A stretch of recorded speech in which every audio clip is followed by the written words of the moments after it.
everybody, and welcome to another episode of Insufficient Friends. I'm Kevin. She's Nikki. Hi. And Nick, how was your week? It wasn't bad. Nothing crazy. Just work. Gym, things. It was a long week. I don't know. It? I didn't sleep a lot this week because I was working weird hours.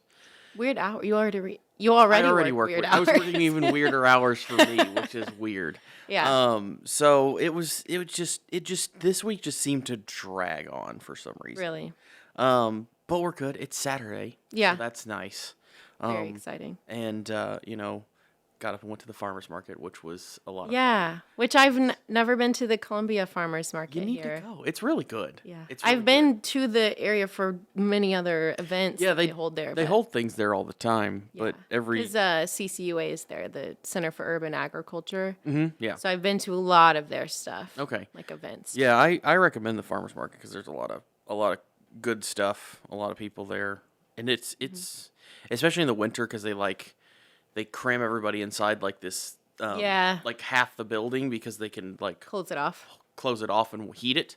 So it's very busy. It's busy all the time anyway, but it's definitely a little more intense with this time of year. But cool. Yeah. Anyway, shout outs this week. We had Dan. Hi, Dan. Hello again. Hi, Dan. Dan commented on a couple things. Let's see here. He said he says we, so I don't know who. I'm guessing it's maybe him and one of his kids. It says we're going to see Niall in July. Oh, really? So I don't know. I guess Niall's touring. Didn't know Niall was probably touring. After we went to 8 concerts in 1 year, 2 years ago. I can't afford any more concerts. I've been put on ban by our budget. Yeah. But that is so cool. I wonder if he's coming to St. Louis probably. Yeah, I think that's where it was last time I went to see him. Yeah. Then he also commented on the short that we did last week because we had technical issues, pretty bad technical issues. Just saying thanks for letting us know about that. I'm still, and I made this comment to you after it happened, that I'm still amazed that I've been doing this for over a year, and we post shorts and things all the time. Yeah. And none of them get a lot of views. They get a few views or whatever. As my dad said, I don't even know anyone who listens to your podcast. Exactly. The shorts definitely get more views than the videos usually because they're 30 to 60 seconds. But the stupid little short of me telling everybody that this crap didn't work this week got the most views of anything we've ever posted on there. And I'm like, what the hell? How does that work? So typical. But anyway, did you have shout outs for this week? Yeah, I had one. So my friend from elementary school, Marie, hi Marie. Hi Marie. Message, and I haven't talked to her in forever. It was so good to hear from her. And she said she saw a short or a reel, and then just started listening. And she's like, "You have a new listener now." But she did have a question. Okay. She asked a good question. Okay. What is the podcast about? Nothing. Exactly. I was like, it's a lot of nonsense. Yeah. It's whatever we want it to be about nothing. In any particular week. So if you want to listen to a podcast that sometimes has technological issues and is a whole lot of nonsense, you're in the right place. Let me see. Let me see if I can find it here real quick. Like our bio. Yeah, what our bio says, because it is just. It very. But that was a good question because I don't think we've said that in a while. Yeah, our bio says 2 friends talking about whatever they want for anyone who's willing to listen. Yeah. Yep. So basically nothing. Basically nothing. Well, today, I'm really excited for what we're talking about today. Yeah. So, I like the different topics we choose and stuff like that, but it is completely random. Oh, yeah. It's completely random. We originally, one of my ideas, the original ideas for names of this was nothing in particular because oh, yeah, that's right. I thought that would be... It would match up with what we were going to talk about, which was nothing in particular. Yeah. But I figured that would get... I tried to look it up on podcast things, and there's a lot of episodes that have that name. There's a couple that looked like they had that name, so I was like, we'll go with something more. Yeah. Plus, Insufficient Friends works well, because we all worked at the bank. So Stevie and it's kind of a play on words. If you don't know that we worked at the bank together. So that's part of the reason for the name. Yeah. But And so, when the insufficient funds come up, it's just relatable to use insufficient friends because part of the podcast is also bringing in friends and family. That's, I think, my favorite part too. I love talking about the nonsense, especially like what we're talking about today. But I also love having friends and family on and listening to when you and Stevie had your friends and family on. So. Yeah, it's a lot of fun. Super fun. So this week is going to be all just the whole thing is just facts. Yeah. I am so pumped. it's kind of come about because of the whole, which this is old, but the whole Roman Empire thing. Which we kind of, and we talked about. It was trend a while ago, but we also talked last week about a little bit about like more on civilizations that just like vanished into thin air. So that's what we're focusing on today. So hopefully you guys have fun with this, but not just vanishing civilizations, but just fun facts from history or stories that make no sense or exactly.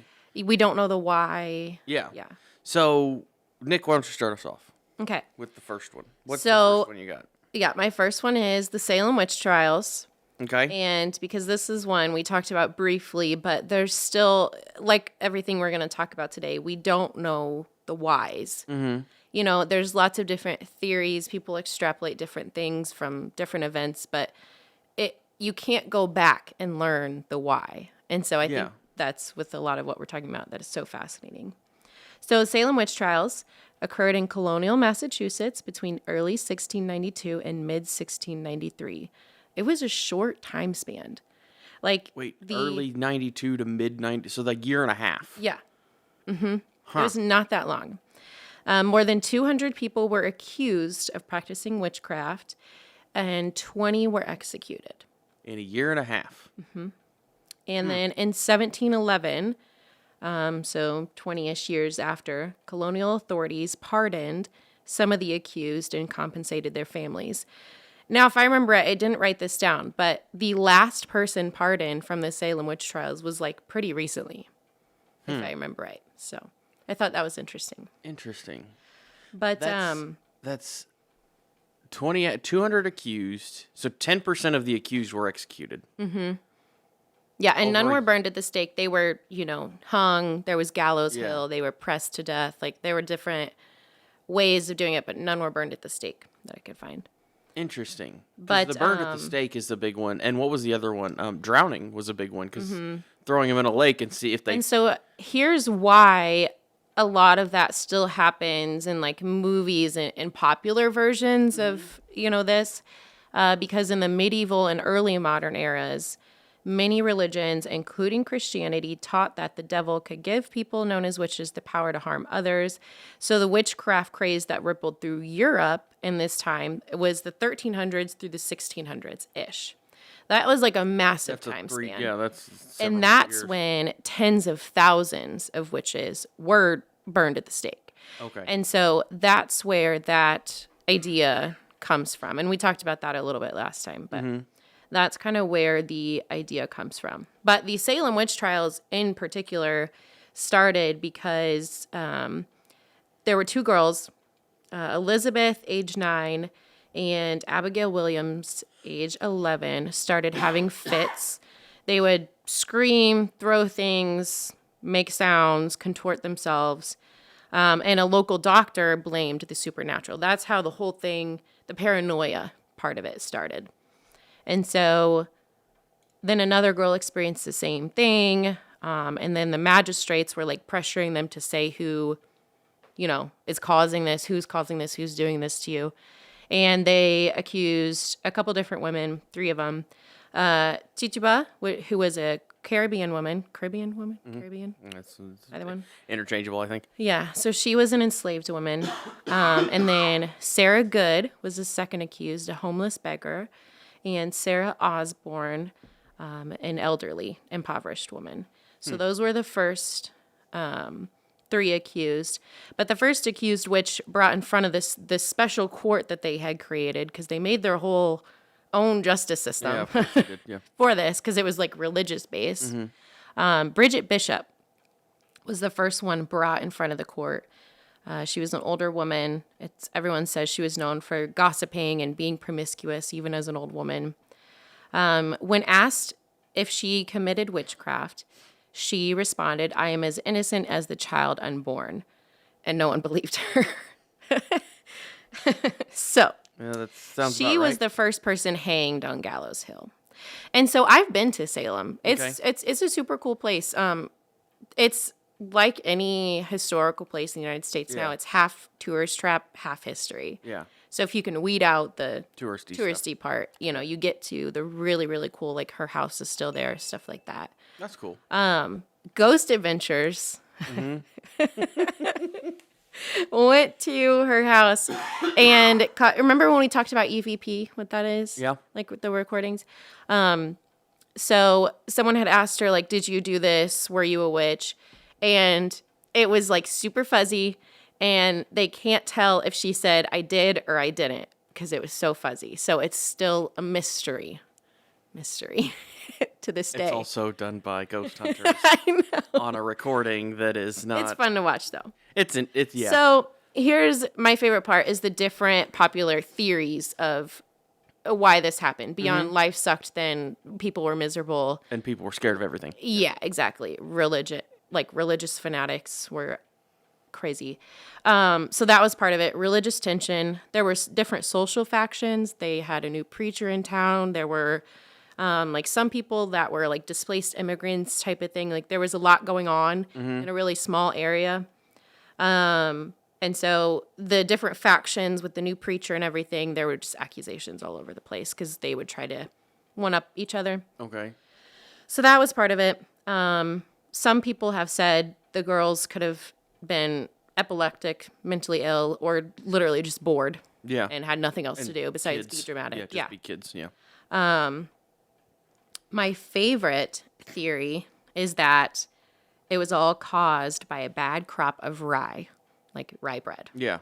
Because the rye crop consumed in the winter of 1691, so right before, to early 1692, was when the first unusual symptoms of the girls started.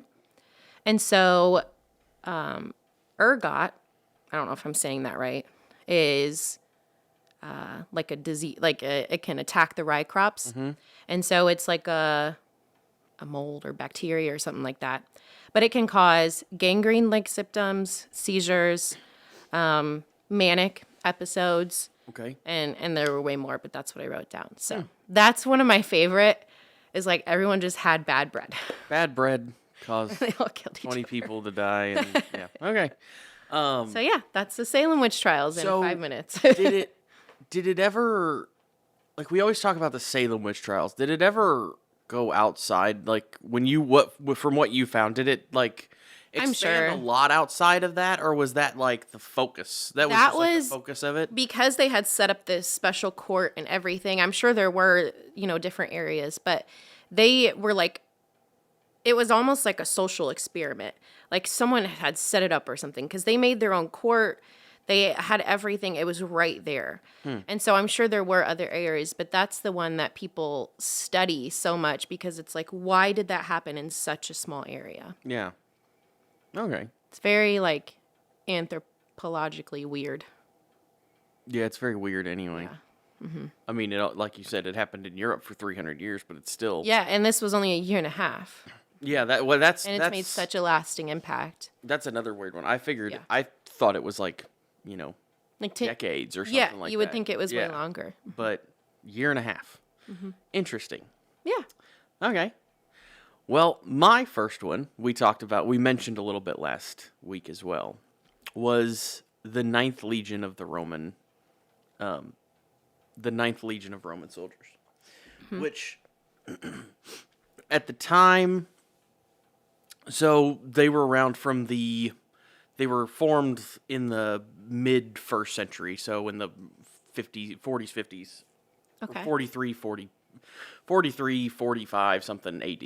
Okay. So, 80, yeah. long time ago. Yeah. And then around 118, somewhere around 120, they just disappeared. Like, no more records of them. Yeah. Everything just kind of ended. The last place that there's known to have records of them was when they were shipped to the UK to fight the Celtics. Yeah. Which was a big, kind of a farce for the Romans, because it just, they couldn't, for some reason, these like elite soldiers couldn't handle like the barbarians of the Well, they were just the United such Kingdom, and they just I fought hate them. to It was a use- different type of fighting. It's Yeah.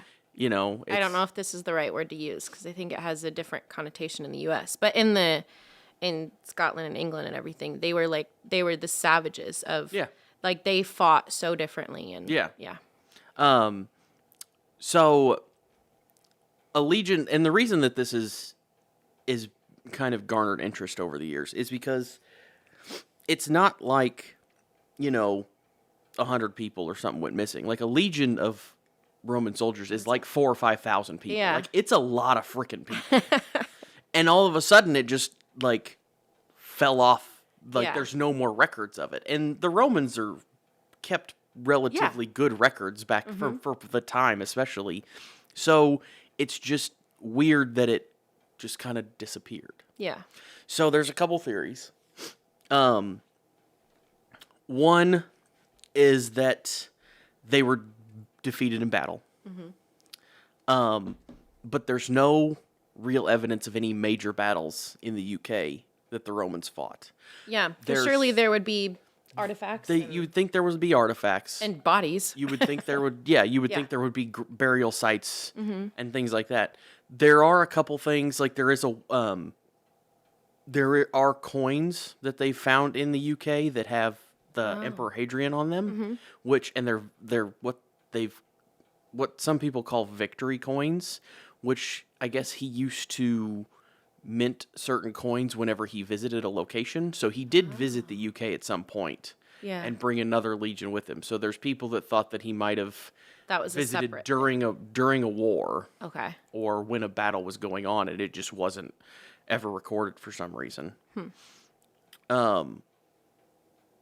There's also in that same kind of idea, they believe that, or there's a thought that maybe the Celtic tribes ambushed the Ninth Legion by saying that they wanted peace, and then whenever they went to talk to them, they were ambushed. But that's one of them.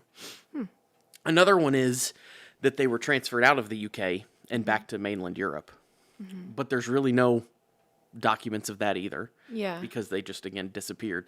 They have found things in Germany stamped with the Ninth Legion's logo, which whenever they moved or whenever they built things, they would stamp things with their logos. But they're not sure if that was before from or the same time. after they were in the UK. Yeah, and you would think there would be a good record of it because soldiers to emperors were not people, they were assets, and they took good records of their assets. Exactly. So. And the other one is that they just kind of like left. Either they were they could have been so badly beaten down that they were just like disbanded because either they lost so much and they were just like deserting. Yeah. So there's that, or and maybe some of them may have integrated with the locals, which, the Ninth Legion was in the UK for several decades, so a lot of them probably never even knew. Like they probably a lot of them may not even been from Rome. So that's true. Yeah. They think that those are the three big theories, and I was watching something on this on YouTube too, and one of the guys, the guy that was talking on there, made a permeant point that it's probably just a mixture of all of them. Like, it's probably just a little bit of everything. Yeah. And it just kind of, it's not actually interesting. It's just weird that there's no records of anything, and this all of a sudden Legion just kind of disappeared. Yeah.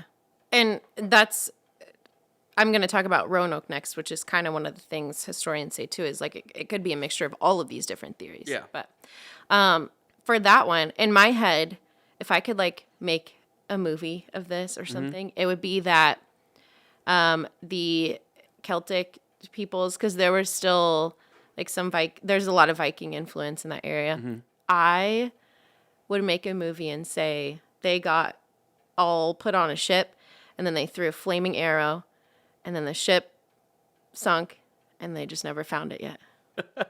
That's okay. That's how you would my end. theory. That's how you would end the I think that's movie? how it happened. Okay. Yeah. Okay. My Scottish English blood says that we sent them on a ship and sunk it, and they're still there. Okay. So we just haven't found them yet, is what's going Yeah. on. Okay. Okay. That. Okay. So Very logical, right? very. So Roanoke is Yeah. your next one, right? Yeah. Very interesting also disappearance and kind of along the same things. It's like there were good records until there weren't. And so that's part of the mystery. But so the establishment of the Roanoke colony was an attempt by Sir Walter Raleigh, which we'll find out later. He is, I don't know what I can say and not say on this podcast. He was a rude guy. Anyways. Okay. I mean, that's not really surprising, I guess, So he wanted to found the first permanent English settlement in what is now the United States. So the colony was founded in 1585, but it was visited by a ship in 1590, and this ship found that the colonists had disappeared under unknown circumstances. It has now come to be known as the Lost Colony, and the fate of the 112 to 121 colonists, because they don't know how many kids and stuff they had, remains unknown to this day. So Roanoke Colony, it's what is now Dare County, North Carolina, which I think is like by Outer Banks and stuff like that. So along the North Carolina coast.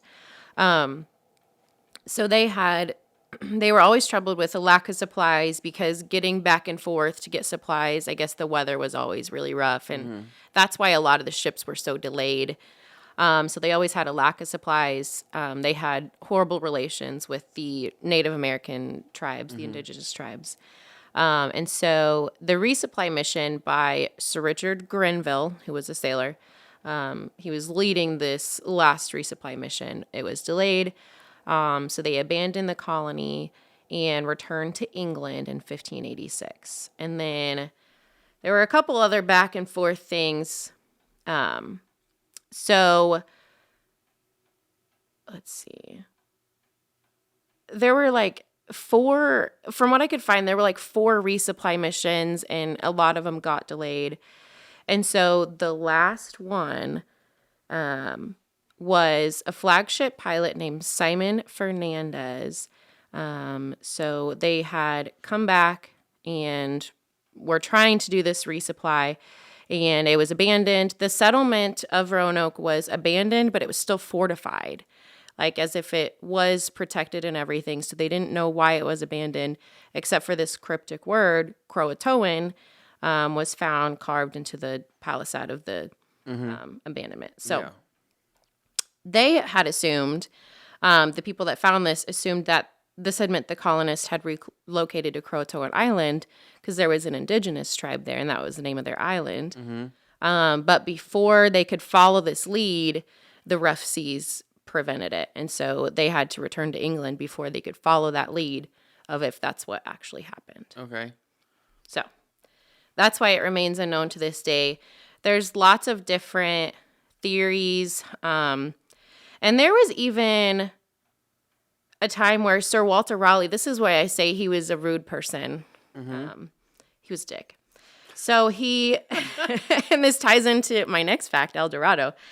He made a return voyage several times, I think, but on this particular one, he said that he was going to look for the lost colonists, but said that there was bad weather and he just couldn't stop. But really, he was searching for El Dorado because he had several trips that he was doing that. So he got a lot of public criticism. Didn't really care about his colony that he was supposed to and he got a lot of create. criticism for it back in England of like, you lost all these people and you're just, you know, looking out, looking for gold and everything like that. So there's a couple different theories. Obviously, the Croatoan Island was one of them, but that was never followed up on right away because of the bad weather. They couldn't make it to the island. So they don't really know about that one.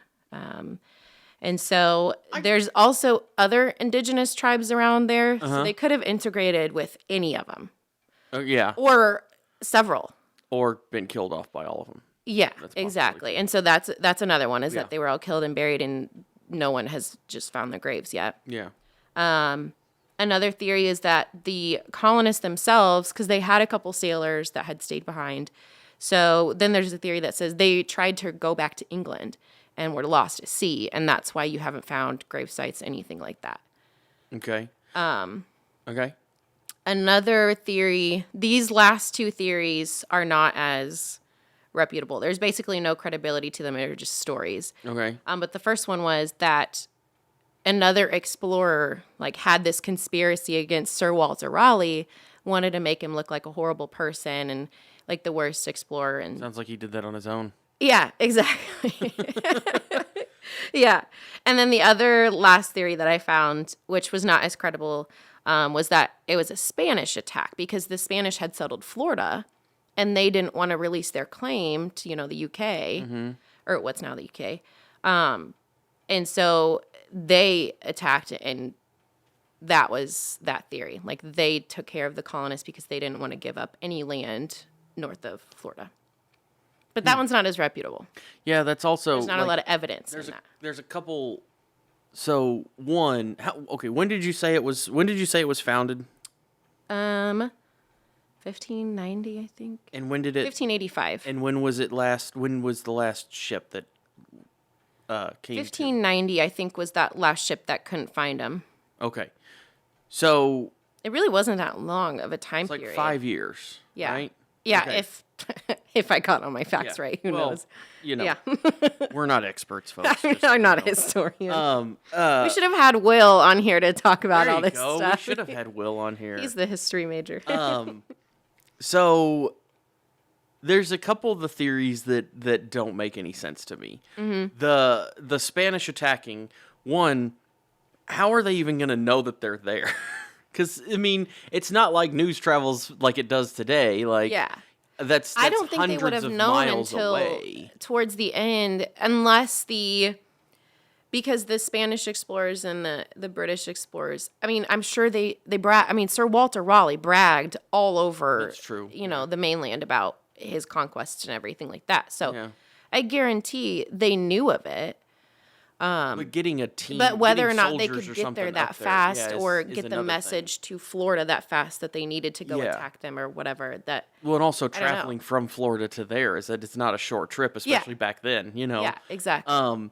The other one is the sailors that they might have been lost at sea trying to go back to Europe. Mm-hmm. Where are they going to get the ability to build a ship that can carry 100? So there were some other. Not in the United States, but in Europe, I believe. There were people that had built ships and survived voyages across. Now, it was tough, and they had to have real expertise. And so it's not known whether the colonists had anyone that was that expert at building ships and things like that. So it's possible, because other people did it. But whether or not the Roanoke colonists had that expertise, no one knows. Okay. Because they have an idea of the people that were there, but it's not like a 100%. You don't have a list of this person. John Jacobs is here on whatever. He is his skill level at building ships. Okay. Yeah. So I was curious. Florida to the Outer Banks, which I think is in the same area as this. I've never been there, so it's 13 hours away by car. So imagine sailing up that coast. Yeah. It's going to take a while. Yeah. It's interesting. So there's lots of different theories, but kind of like the Legion one, it could be a mixture of everything. It could be a combination of a few different things, yeah. Yeah. Mm-hmm. And that's what kind of theories I think are most of the time, is just it could be this, it could be this, it could be this, yeah. So. Mm-hmm. Now, I did think it was interesting. So the first British subject born in the United States, Virginia Dare, was born in the Roanoke colony. So, I thought that was interesting. I think she also disappeared. Not really sure. Okay. But there's record of her birth. Yeah, so that's Roanoke, and the worst possible way to probably tell it ever, but hopefully everyone could follow that. Maybe. Um. Yeah. Okay. What's your next one? So my next one isn't so much an entire empire, it's just the end of it. And most people know who Genghis Khan was. He was the leader of the Mongolian Empire and basically expanded it to cover like a good chunk of Asia. Yeah. But the mystery comes with his death. And this is, I mean, a lot of those were kind of crazy, you know, like and we don't know where a lot of people are buried and stuff like that. I mean, yeah, it was only like, what, 30 or 40 years ago that they started finding those terracotta warriors, like a massive army of just... Mm-hmm. Yeah, I don't remember when that was, but... Terracotta, like... Recent, yeah. It's just... I mean, the fact that there's like acres and acres and acres of these just soldiers standing in the ground is crazy. So, so Genghis Khan died in 1227. August of 1227 is what they believe. So there's a few different theories on where his burial is. The thought is that everybody who attended his burial, everybody who was around for his funeral and attended his burial, they believe it happened while he was on, or it's pretty understood that it happened while he was on a trip and not like where he normally was. Yeah. And it was like a during a war. Okay. So there's a couple theories on either if he got sick or if he got injured during the battle and how he died. But so whenever he died and where he was buried, they killed the soldiers killed all the slaves, then they killed all themselves, and then they killed each other, and then the last ones, like the highest level of like under Khan, killed themselves so that nobody would ever know where he's buried, because he didn't want anybody to know where he was buried. Yeah. So that's just insane in and of itself. Yeah. To have that much like loyalty. To get your followers to be able to do that. Yes. To somebody to where, oh yeah, when you die, we're going to bury you. Yeah. Then we're going to kill everybody, and then we're going to kill ourselves to make sure nobody finds out. Imagine it's kind of like celebrity culture today, like people who love celebrities and are like obsessed with them, like almost stalkerish. Like that's the level of followers Genghis Khan had, but even more. Yeah. To be able to, that's so crazy. So they're there's stories that or legends that when they buried him, they rerouted a river over his grave so it would never be found. That's one of them. Another one is that they used a stampede of horses over his burial ground to stamp it down so nobody would ever be able to find it again. Huh. But it's just odd. Yeah. And also there's cuz the group of people, whenever he was away, they came back to where he's supposed to be from. You know, they brought his coffin and everything back. But there's also theories that his coffin was empty when it came back and he had already been buried. Yeah. Because they think he's buried in the mountains. Okay. The sacred mountain of, I'm gonna butcher this, Burkhan Khaldun. Okay. So it makes sense if, like, was it, when you say sacred mountain, like it was sacred to them? Yeah. Yeah. So, I mean, that would make sense if he wants to be buried somewhere meaningful instead of just, where he was from. Yeah. So, but the like rerouting a river over his grave is an interesting theory. Well, and that was my thought at first was like, that's a lot of work. But if these people are killing themselves for their leader, they're going to do it. Yeah. Like, that's not really a lot of work for them. Yeah. So it's just like they've looked for it for years. Now, there's a lot of people that don't want it to ever be found because they're like, he obviously didn't want it to be found. So why would you want to mess with it? And that brings up the whole, idea of, do you think it's okay to like dig up burial sites? Is that, when they're they buried him for a certain religion, Yeah. like religious purposes. Is it okay when you go in and dig it all up and then, try to It's like, do you try to use it as a value, discovery for things? So yeah, do you value what those people believed, or do you value the knowledge of knowing exactly what those people believed? yeah. So that's the whole thing. But yeah, it's just It is definitely weird. it's weird. It's not it's just weird. Mm-hmm. There's nothing crazy, like too crazy about it. It's Yeah. just weird. Yeah. But Genghis Khan, in a lot of senses, is so abnormal, like, compared to other leaders in his time. So it 'Cause makes sense that he conquered his ending would be just as abnormal for his story. Yeah. because he conquered like so much land, thousands of square miles of land, and he just it's.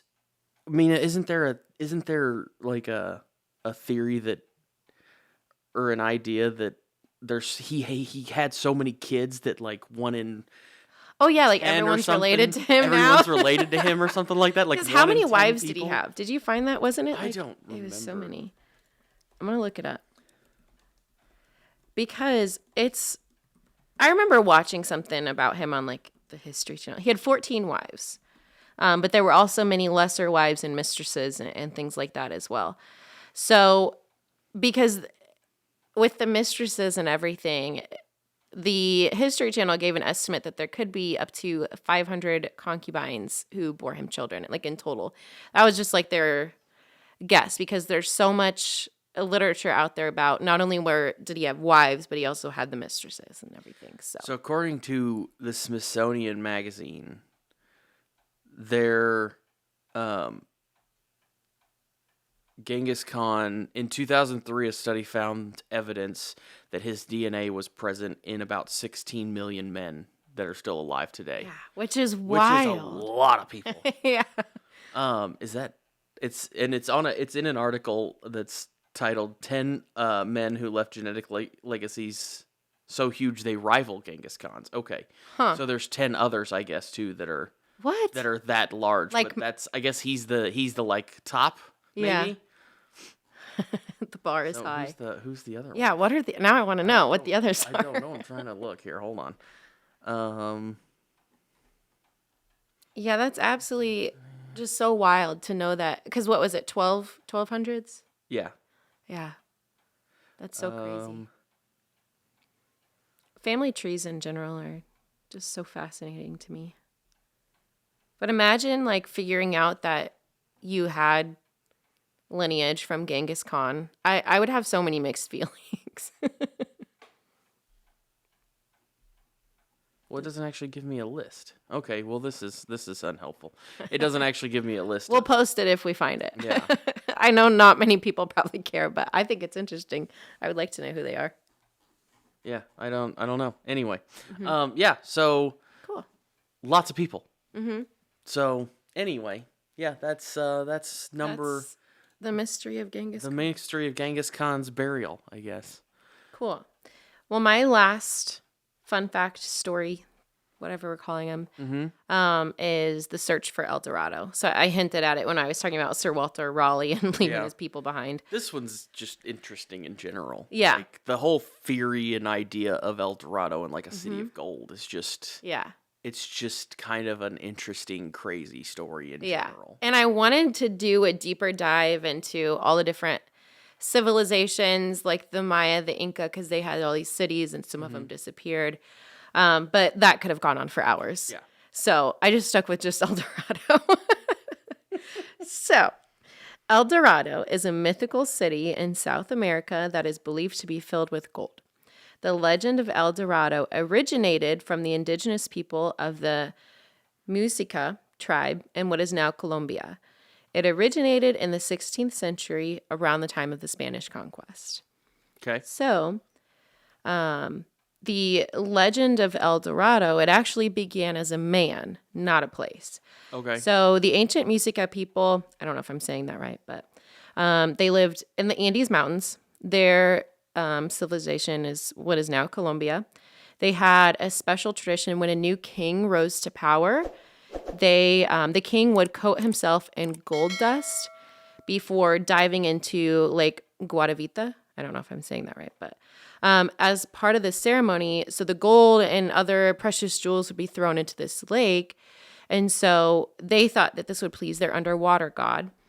And so the Spanish explorers, when they arrived, they heard of all these traditions and assumed at the bottom of that lake is now a city of gold.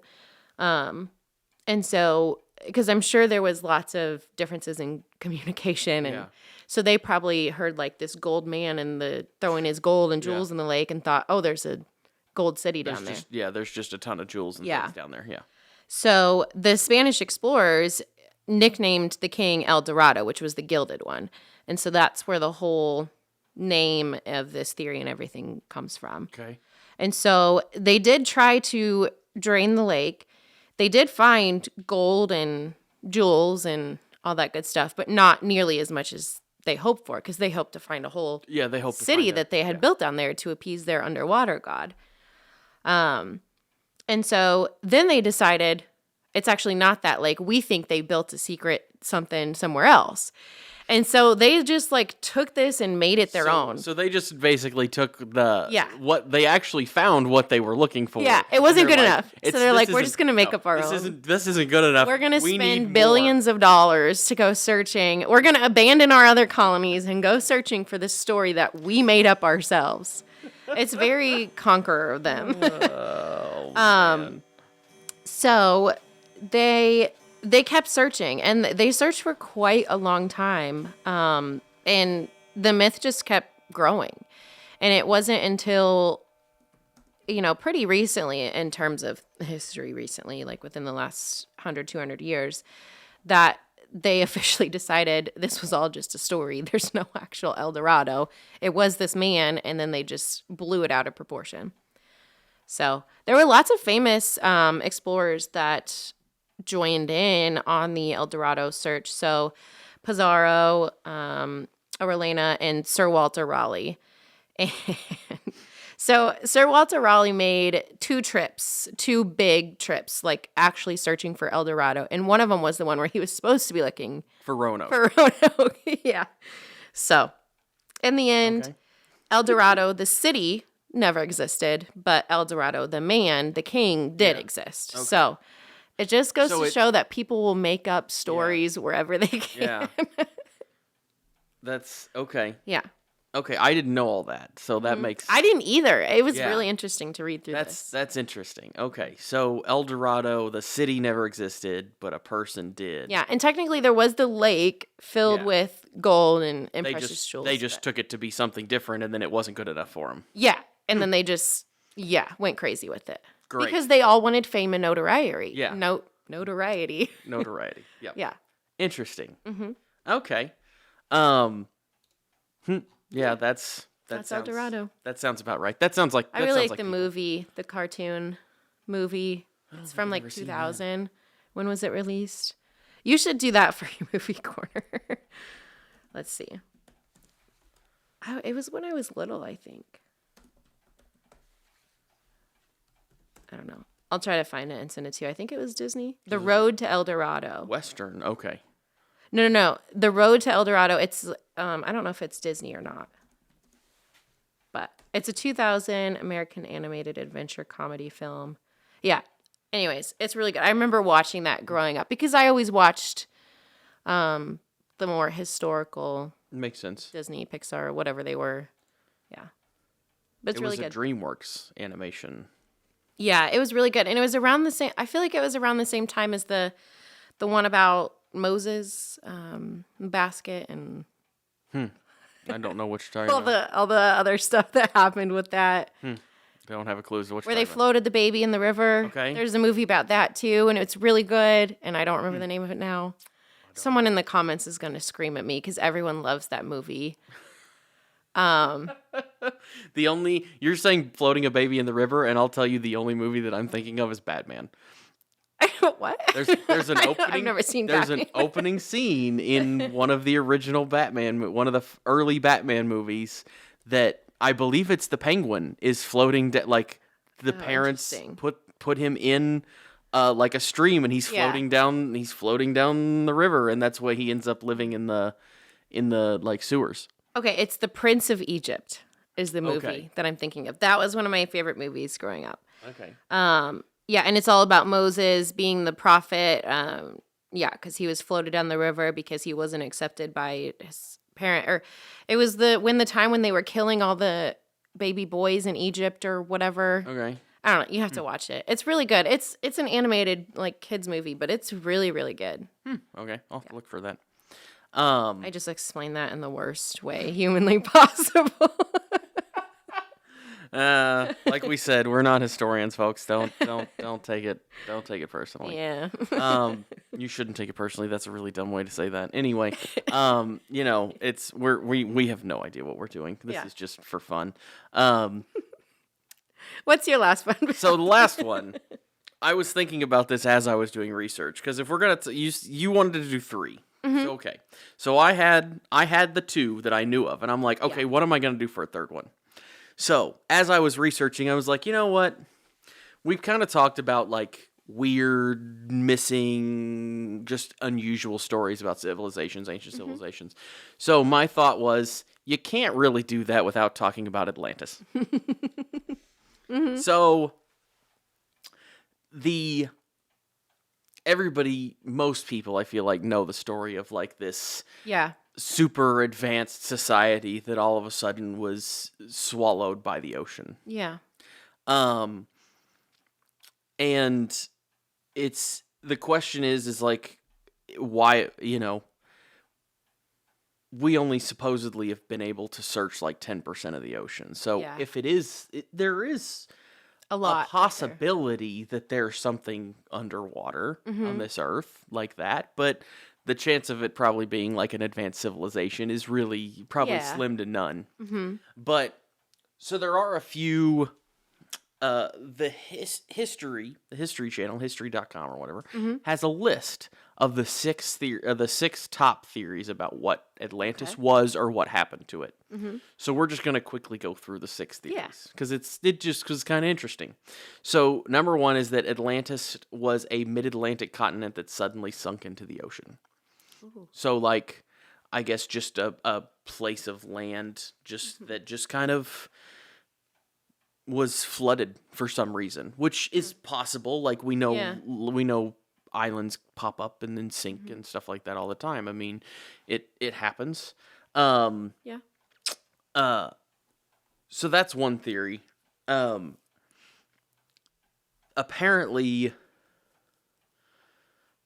there's stories about, you know, people thinking that it could only be 100 feet underwater or something, or a few hundred feet underwater or something like that. But I don't know. I feel like if it was that shallow, you'd think you would have been able to find it. Yeah, because we haven't explored the deep, deep depths because there's not a lot of. It's hard to do, but it's also like hard to explore. I mean, like there's I remember a couple of years ago, I feel like there was a somewhat of a small trend of people like showing a picture of just blue, like a planet that's just blue. Yeah. And asking like friends and stuff, what planet is this? Yeah. And it's Earth. It's just the Pacific Ocean, but it's so freaking huge that you can't, like, if you put the map the right way, you can't see land. So I know the Atlantic's not that big, but there's a lot of ocean. Yeah. So, you know, even if it is 100 feet down or a couple 100 feet down, it would be. Yeah, that's true. If you never specifically searched that area, would it be easy to find or not?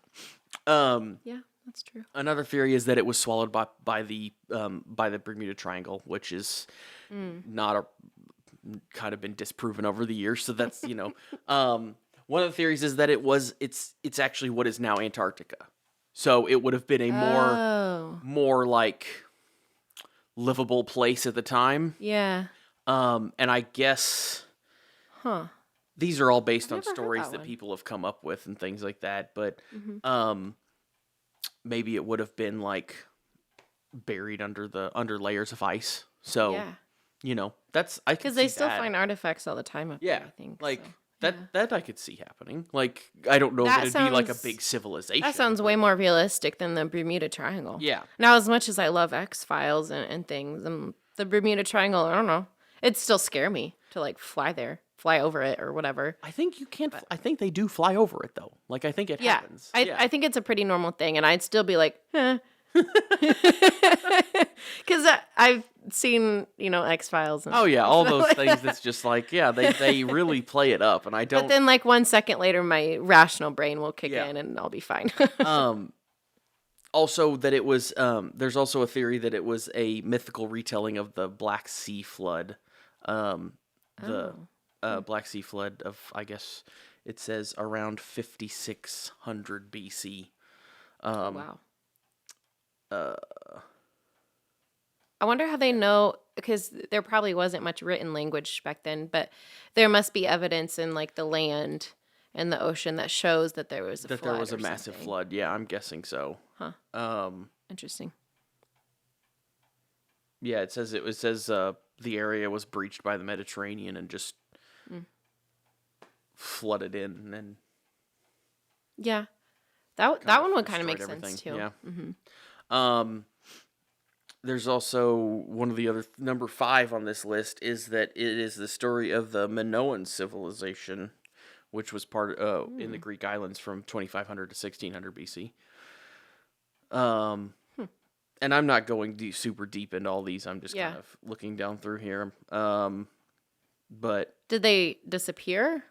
It says historians believe around 1600 BC a massive earthquake shook the island and triggered an eruption that basically destroyed everything. So kind of like Pompeii is what it sounds like. Oh, it was a volcano? Kind of that idea, yeah. So an earthquake and then volcano. Okay.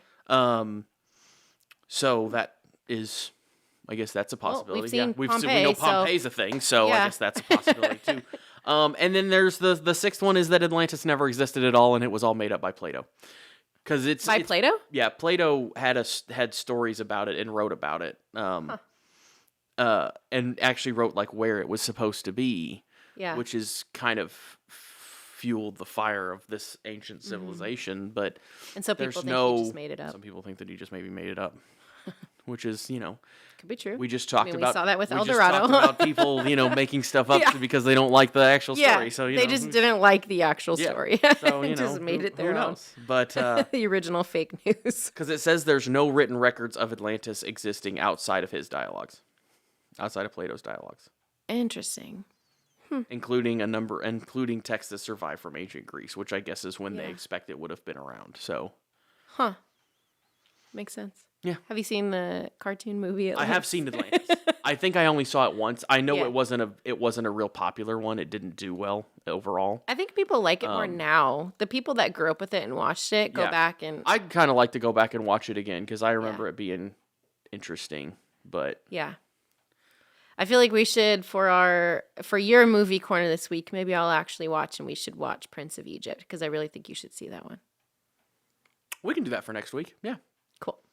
Not this Wednesday, probably, because I won't be able to watch it in that amount of time. But or record it. But soon. We'll do that. Well, that'd be a fun one. Because I thought about going. Not entirely. I've been doing this AFI list. AFI, yeah.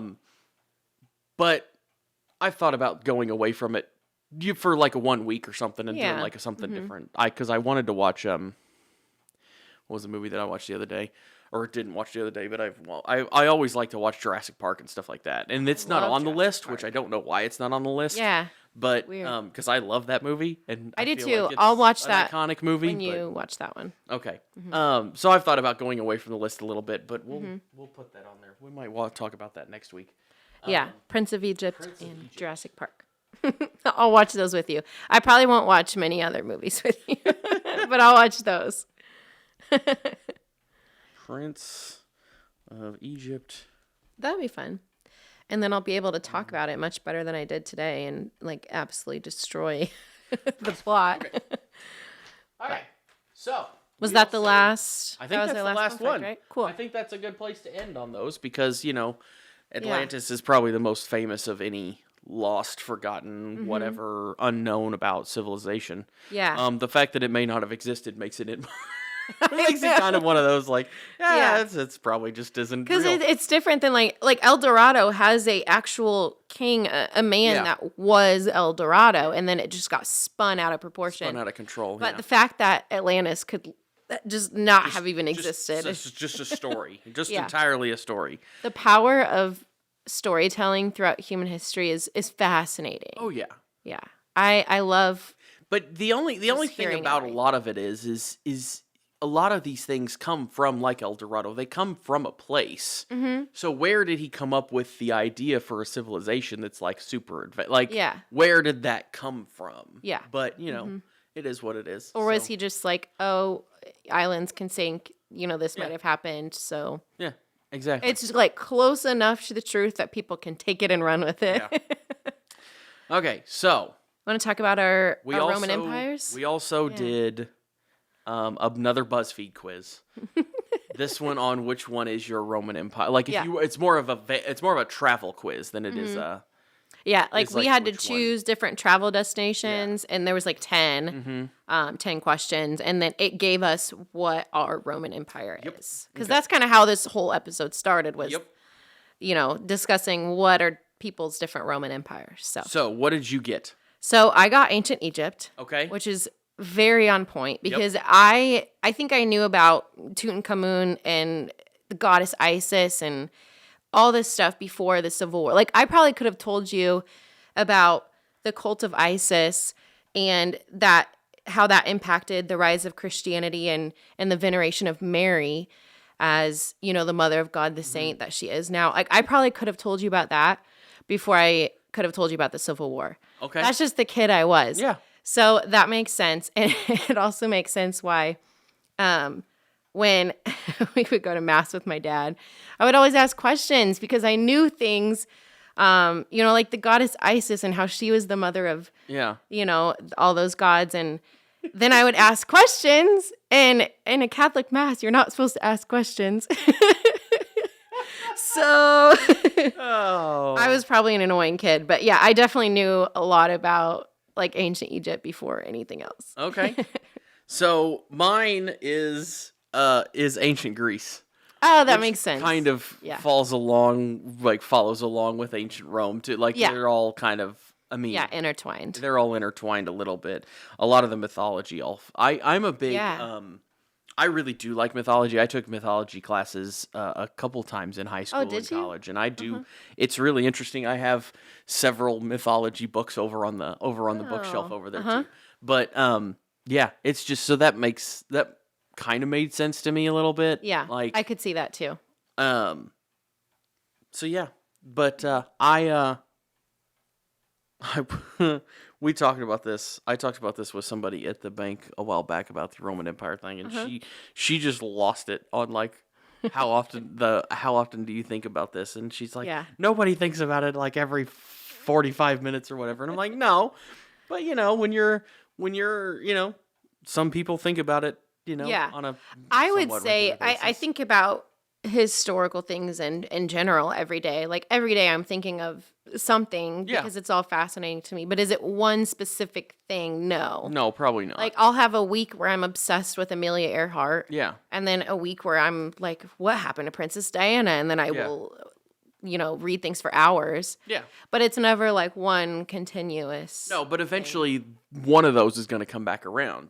And just like yours might be Princess Di or Amelia Earhart, one of the things that I think about, and I watch a lot of history videos and things like that on YouTube, so Romans are a pretty big, like the Roman Empire is it's a massive part of history. And I mean, there's a lot of empires, ancient Egypt and ancient Greece and things, I mean, look at how many of those structures and fixtures are still standing today after hundreds and thousands of years. So which is fascinating. It's not like you can just not notice them. I'm the type of person that I think about it so much. Like when I went to Pompeii, I cried because you just feel everything. You're like, oh my God, this is however many years of history, however many people have been here, and then it was destroyed, and now it's it's here again, and we can walk through it. Yeah. And then I also cool. I'd like to visit Pompeii. Would be really cool. I cried at Versailles. Like, I just cry everywhere because there's so many emotions. I get so overwhelmed. I'm like, oh my gosh, all the people that walked here, died here, had all these feelings here. Yeah. But that's cool. So anyway, I think that's going to do it for this week anyway, folks. That was fun. Hopefully you guys enjoyed. It's another longer one this week, but we had fun, and I hope you guys did too. Yeah. Anyway, don't forget to like, subscribe, follow us on Instagram and all your favorite, places. And we'll talk to you next week. Bye.